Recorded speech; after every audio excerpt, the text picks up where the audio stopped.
Welcome back to Slam Presents Hoop Ties. I'm your host, the one and only Ahmad K. Smith. We have a fire episode with Sacramento Kings insider James Ham, talking about the Sacramento Kings, talking about DeMarcus Cousins, talking about Sabonis, and also talking about De'Aaron Fox, of course. But right now, all NBA lists, all NBA awards, I have to give you mine.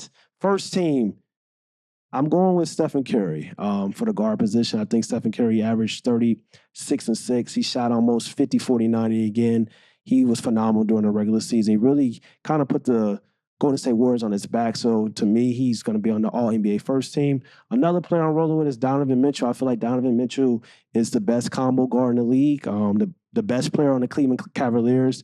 And every team that Donovan Mitchell goes to, he elevates that roster and also elevates those teams, whereas getting them to the playoffs. We know the Cleveland Cavaliers wasn't a playoff team until he got there, and he was very, very special this year. We know he had a 71-point performance as well. That was phenomenal. For my forwards, I'm going with Jason Tatum, of course. Jason Tatum, to me, arguably, you can make the case that he's the, if not top two, you can make a case that he's the best small forward in the league, not named Kevin Durant, or if you feel like it's still Kevin Durant, but Jason Tatum is very, very special, a polished scorer that can guard 1 through 4 in the basketball court as well. For my other four, I'm going to roll with Giannis Antetokounmpo. I think Giannis, he had another MVP type of season, even though he didn't win the MVP. It went to Joel Embiid. A legitimate argument could have made it could have been Giannis Antetokounmpo. And for the center position, I'm rolling with Joel. Joel is going to be on his first All-NBA team, first team. And like I said, Joel Embiid, MVP, you had to put him on the first team. For my second team, I'm rolling with, I'm rolling with Ja Morant. A lot of people are going to say that Ja Morant doesn't deserve to be on an All-NBA team because he missed some games due to a suspension. I think that's incredibly unfair because I feel like if you really look at the landscape of the league, you can't tell me that it's, 6 guards better than Ja Morant this particular season. In the 2022-2023 NBA season, it's not 6 guards better than Ja Morant. So Ja Morant is on my team. SGA, another special talent, another special player, a calm hooper, a guy that put OKC on his back and basically delivered him into the play-in. Nobody would have thought coming into the season that SGA, Shai Gilgeous-Alexander was going to lead the Oklahoma City Thunder to the playoffs, the play-in, and then get to the play-in. And that's very phenomenal because everybody was talking about tank. And I'm sure the front office probably wanted the Oklahoma City Thunder to tank. But SGA had other plans. For my forward position, I'm rolling with Jimmy Butler. Jimmy Butler is a guy that had his most efficient year this past season with the Miami Heat. And he's a guy that's still playing in the playoffs right now. He's a guy that reminds folks, like, I may not be a top 10 to 15 player in the regular season, but I'm damn sure a top 10 player in the postseason where it matters the most. He elevates his game that much. When we talk about the last 4 years in the playoffs, I don't think you can really say there's a player other than probably, let's say, maybe LeBron, maybe Kobe. Not Kobe, I'm sorry. Maybe LeBron, maybe Curry, maybe Kevin Durant. And after that, you probably want to have Jimmy Butler as that guy. And the reason why I said Kobe Bryant, because when I think of Jimmy Butler, I think of Kobe Bryant. We talk about a guy that's a dog, a guy that just wants to win, a guy that just wants to compete. That's what Jimmy Butler does. And the guy that elevates his game when it matters the most, that's very Kobe-like. That's very Mamba mentality-like. And that's why I had Kobe in my mind when I'm talking about Jimmy Butler. And another for my forward position, Jaylen Brown.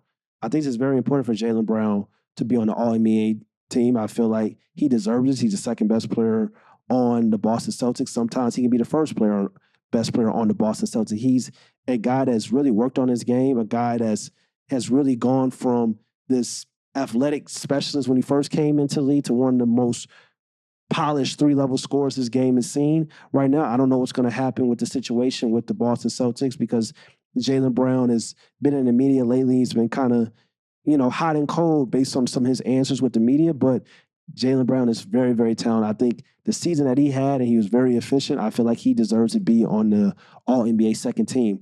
And for the center position, of course, we got to roll with Nikola Jokic, a guy who could have won the MVP, a guy that had an historic season, but I feel like Joel Embiid was the MVP. it's only right he's going to be on the All-NBA first team, even though Nikola Jokic had a phenomenal year, and he's dominating right now in the playoffs. NBA All-Third Team. Now, this is my third team is kind of, it has guys that were kind of injured. It has guys that didn't play 55 games. It has it's a mixture. It's a mixture group, and that's kind of how I wanted it. Damian Lillard, I feel like we can't leave off Dame on an All-NBA team. I don't think he should be as high as first or second because his team didn't make the playoffs. But I feel like the third team is where we can kind of get into like, okay, you got players that didn't make the playoffs. You got guys that didn't play a ton amount of games, but these guys are well-deserving, and Dame is well-deserving with the type of year that he had with the Portland Trailblazers to be on the All-NBA team. Next, Luka Doncic as well, another player that did not make the playoffs, but I can't keep Luka Doncic off a All-NBA team. He's that special. He's that phenomenal. He is the focal point for the Dallas Mavericks. I know the Dallas Mavericks did not make the playoffs, but we know what happened when they traded for Kyrie Irving. They lost all their depth. And going forward, we know Luka Doncic is going to rise to the occasion and get the Dallas Mavericks back into the playoffs. Hopefully they can re-sign Kyrie Irving. We'll see what happens this upcoming offseason, but Luka Doncic is on my All-NBA third team. For the four positions, I got Julius Randle. I think Julius Randle had a phenomenal regular season with the New York Knicks, a guy that's, kind of does everything for the New York Knicks in the regular season. Score points, rebound, pass the ball when you need to. His shot-making ability was better in the regular season. I keep harping on the regular season because this is a regular season type of award, even though in the playoffs is a different situation. If this was based on the playoffs, Julius Randle would not be anywhere close to making one of these teams, even though it's the All-NBA third team, but still. But it's a regular season award, and Julius Randle had a phenomenal regular season, so I had to put him on my All-NBA third team. Another four position, LeBron James.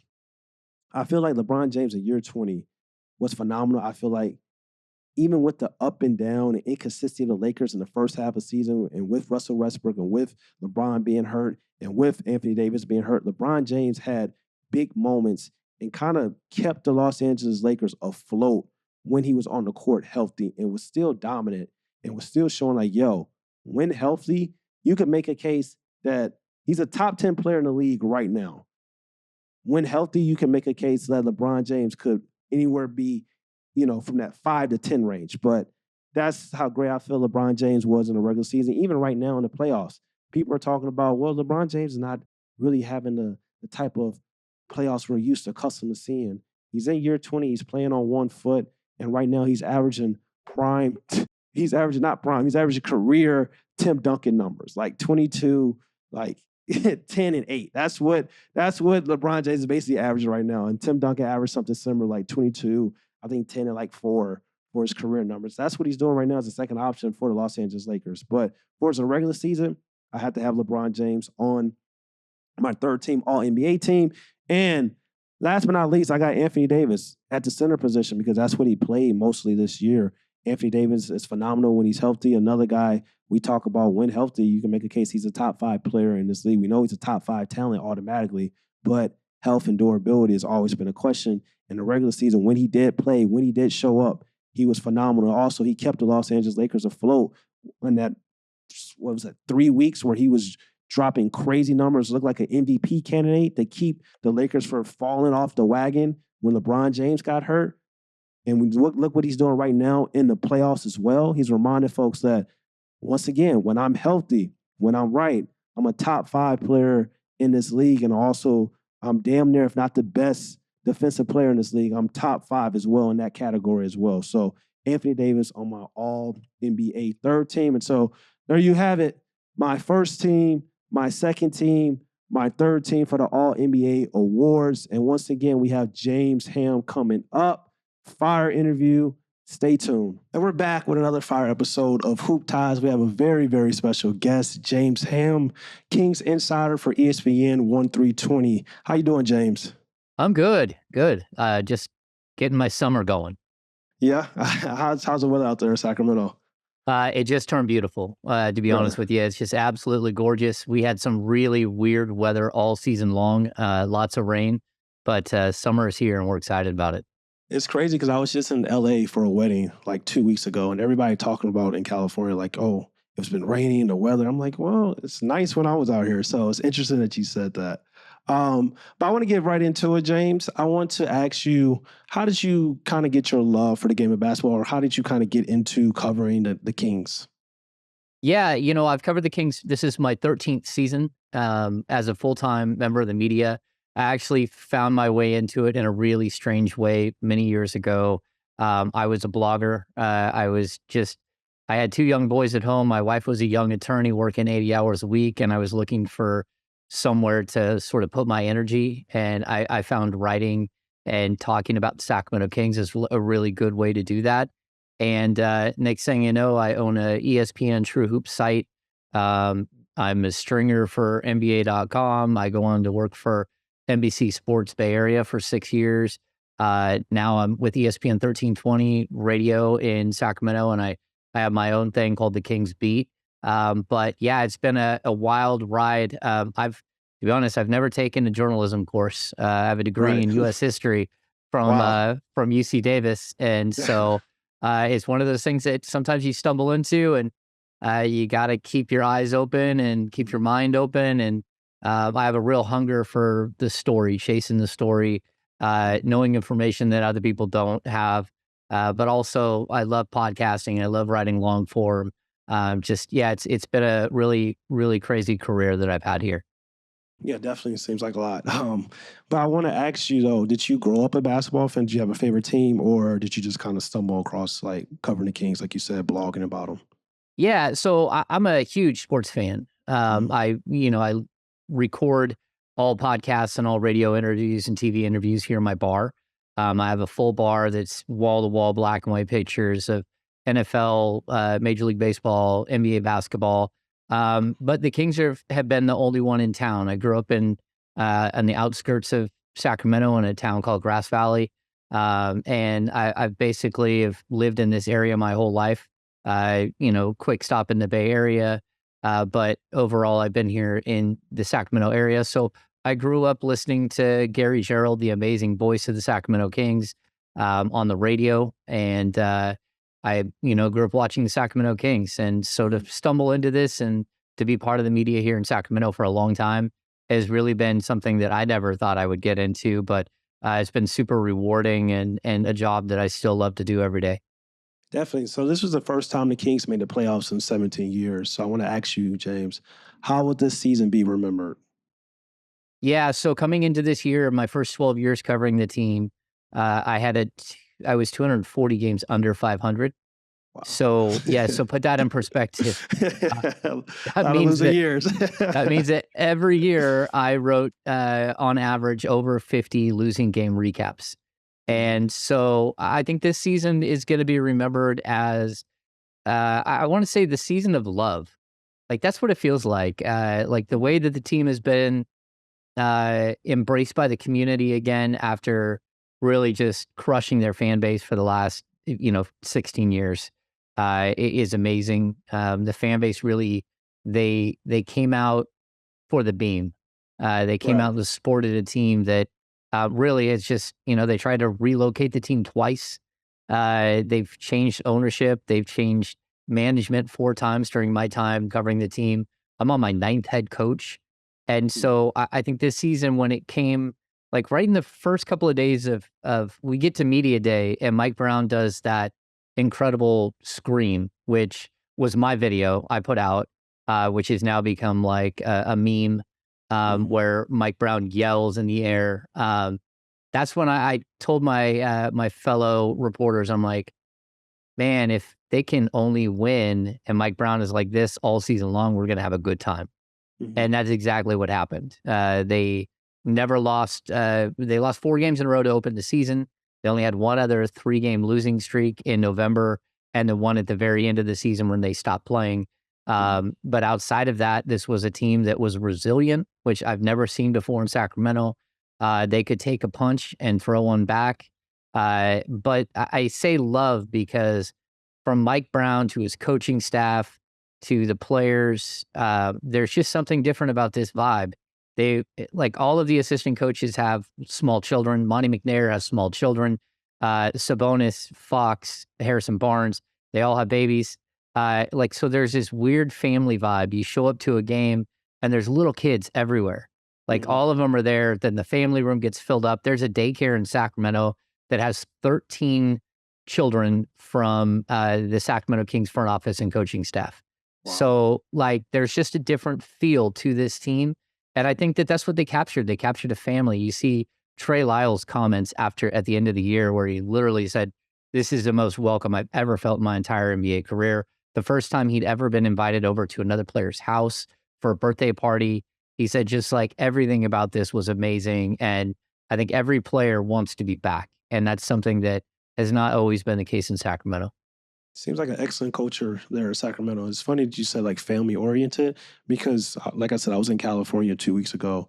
Everybody always talks about like Los Angeles and Oakland, but everybody always says the same thing about Sacramento. Like, yo, it's a great place to start a family, a great place for family. So it's very interesting hearing that the Kings have this like family oriented type of style within the NBA because we know what kind of other NBA teams and other cities are about. So that's very, very interesting. But who do you think deserves the most credit for this year's Kings success? It's really hard. I mean, I would like to tell you it's Mike Brown and Mike Brown alone, that he's just done something that no one else could do. And I think that's a lot of it. You know, I will give a lot of praise to Mike Brown for what he accomplished. Again, like I've seen 8 other head coaches come and go that couldn't capture the imagination of this team. But I also think that the trade that brought in DeMarcus Sabonis last year, it really made things easier to build. And Domas is such a selfless player. He's such a strong leader. He's such a workmanlike player. Shows up every single night with a broken hand, with a broken bone in his thumb.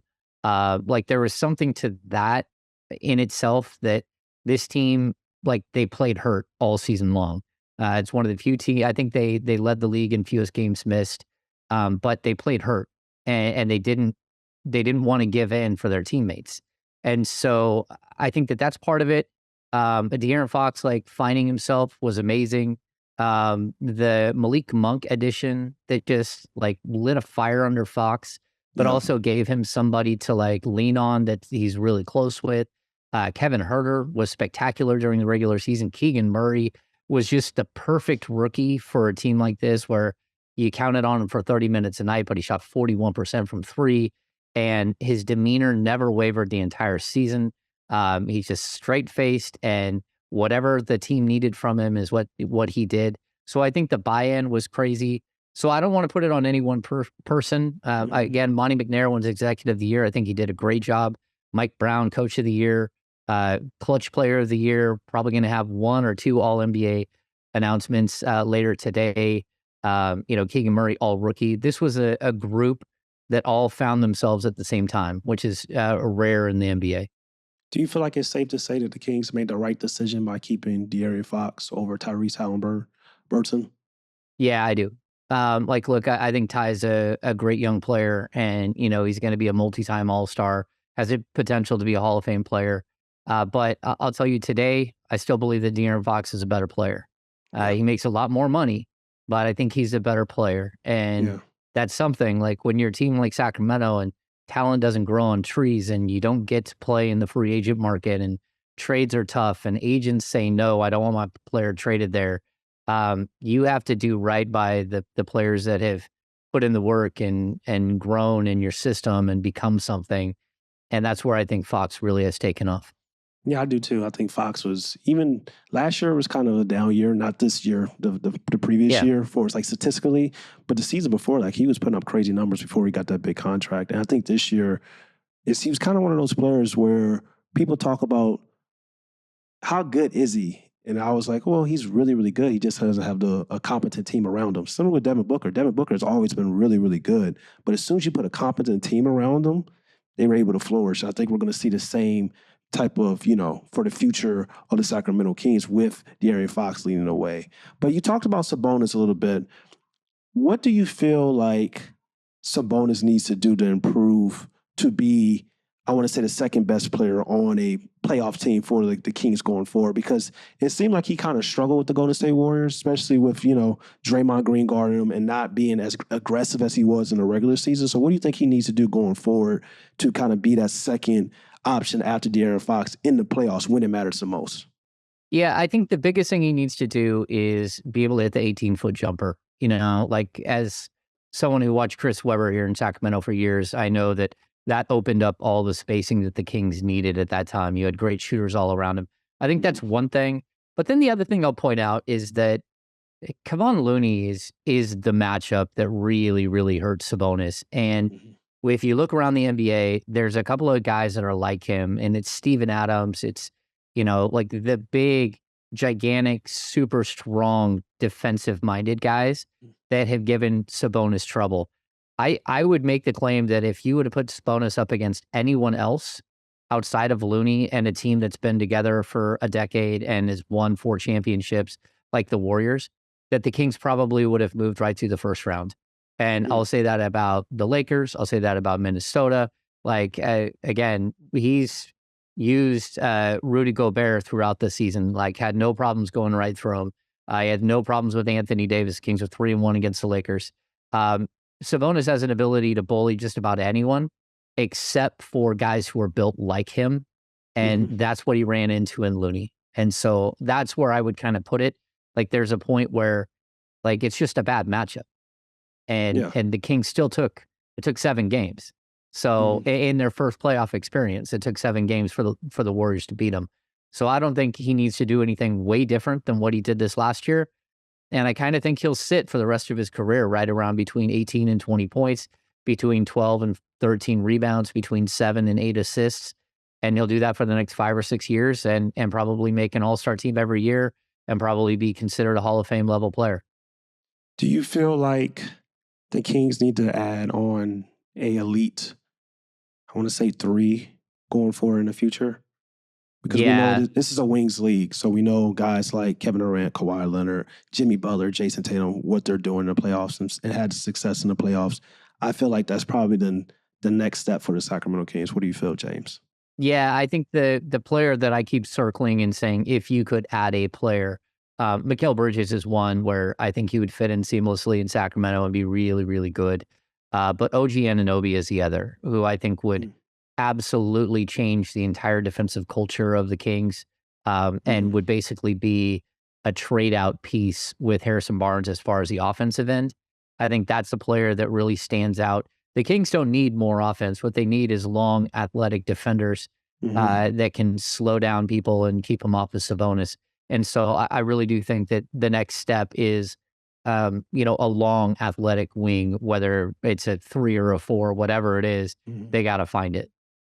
What about Chris Middleton? Chris Middleton's supposed to be a free agent. He's kind of up there, like 32 though. OG's Yeah, kind of yeah. young. Yeah, I think that would be the one problem that I'd have with Middleton is that he's going to Mm-hmm. want a lot of money. He's coming off a knee injury, and you're worried about age. Mm-hmm. The other cool thing about this Sacramento Kings team is that almost everybody is between 24 and 26. Yeah, young So team. again, Fox and Monk are both 25. Herter's 24. Davion Mitchell's 24. Sabonis is 26. Trey Lyles is 27. Mm-hmm. Keegan Murray's 22.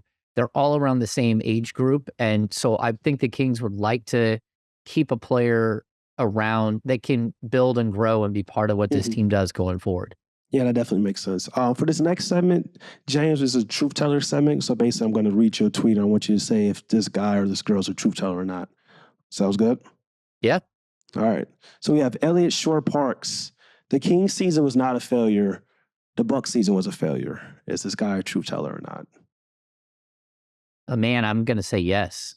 Hmm. I get what Giannis Antetokounmpo is trying to say when he Mm-hmm. says that his team wasn't a failure, but I mean that team should be fighting for a championship every year, and to lose in the first round, that's Yeah. just unacceptable for a team. And I know things happen, injuries happen, but you just got your coach fired. Where the Kings, they're on the other end of the spectrum. They're Yeah. just at the beginning. They're at the Mm-hmm. beginning of their run, and you want to see what they can do. But they came into this season with, I think it was 188 combined playoff games of experience.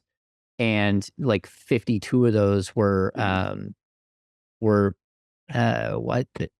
Why am I drawing a blank? Their backup point, Matthew Dellavedova, Yeah. who only played like 15 games all season. So like this was a really inexperienced team, and I expect the Kings to come out and be much better next year and to build off of their first playoff experience. Yeah, I think so too. I mean, what kind of was so impressive to me with the Sacramento Kings was the pace that they played with, but the efficiency as well. It was kind of similar to, I felt like, Golden State Warriors when they first were going on their run, when we had like Stephen Curry and Klay Thompson, Draymond, where they were super young and they lost.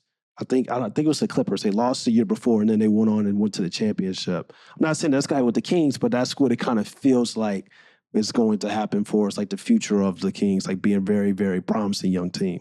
Next one, we have Henry Taylor.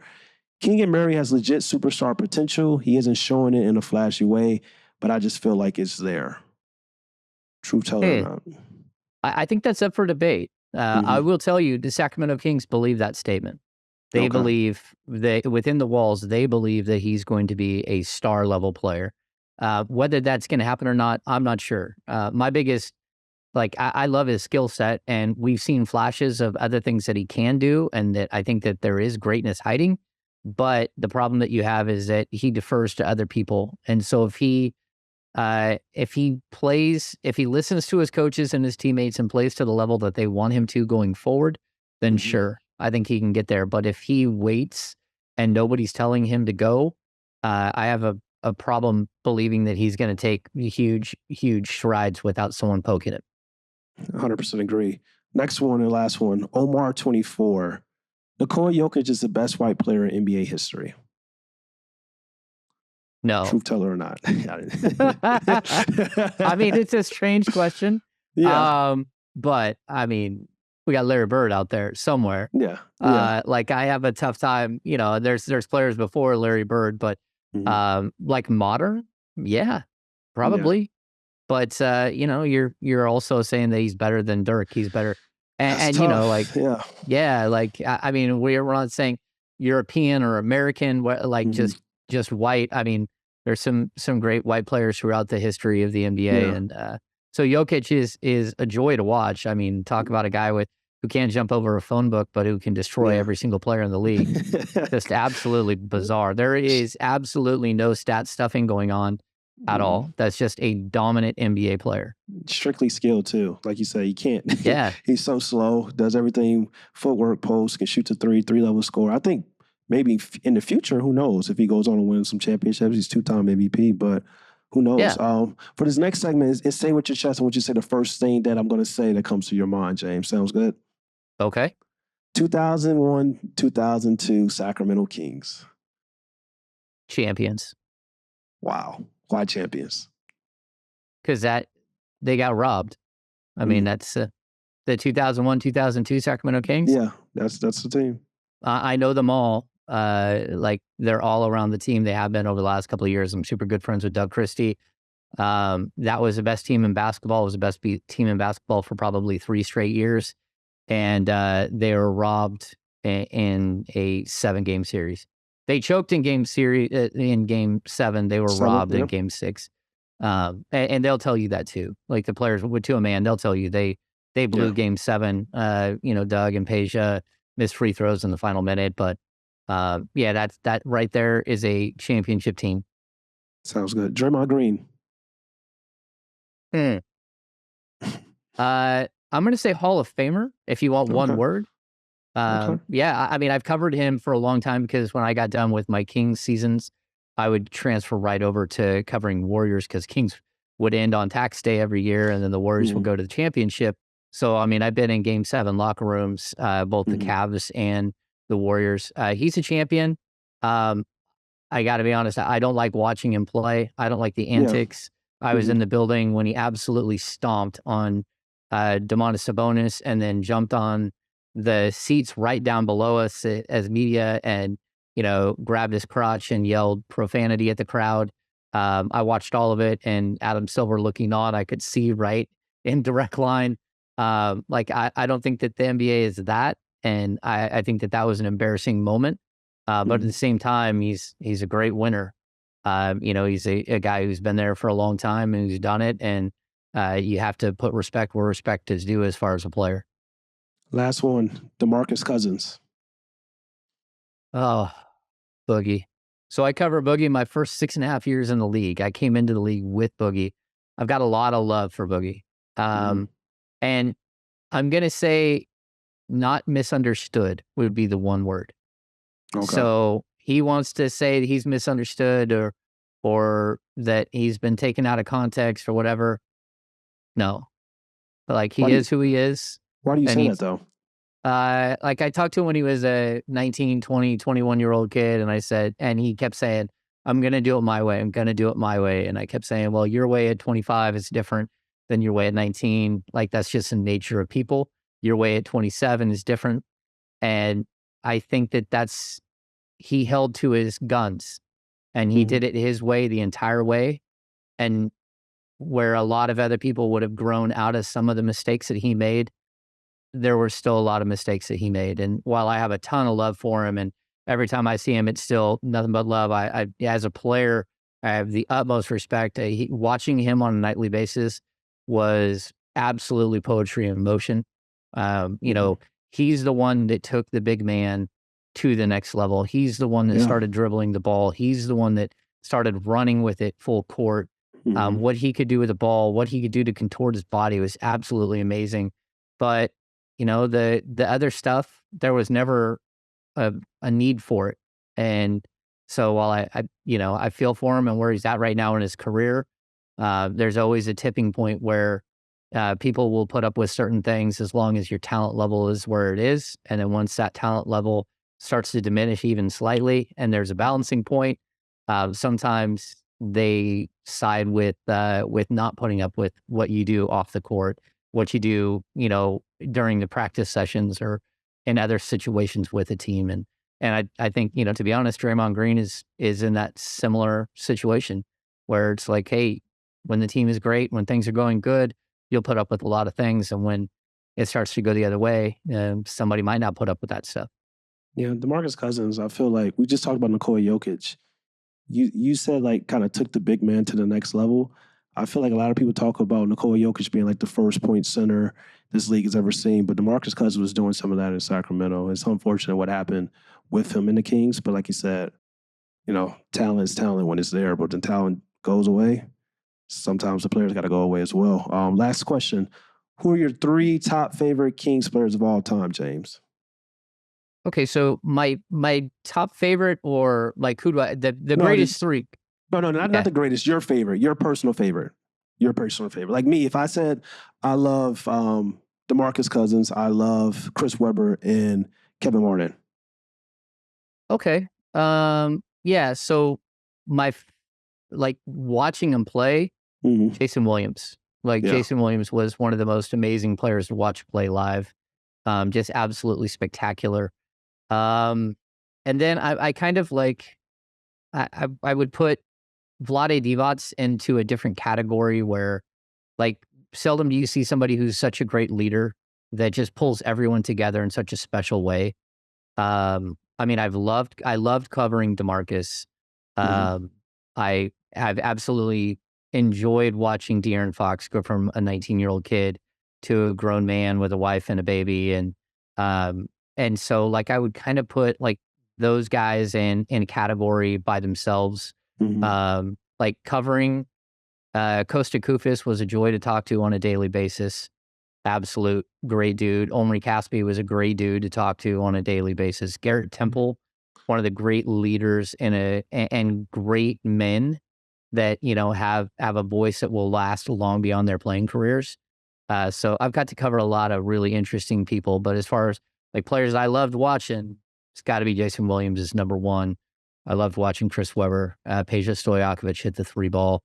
Wayman Tisdale with the Tizzy flip. There's plenty of guys on this that I've watched play for this team that I enjoyed watching. Yeah, Peja was special. I think Peja would probably be a max player in this era. He was so fun to watch growing up as a kid. Finished his career, he was number 3 in 3-point makes, and now he's like number 24. So Crazy. It just tells you how the league has changed, even in that short amount of time. Thank you, Steph Curry. Definitely. But James, I really appreciate you coming on. Anything you want to say to the Slam and Hoop Times family? Go ahead.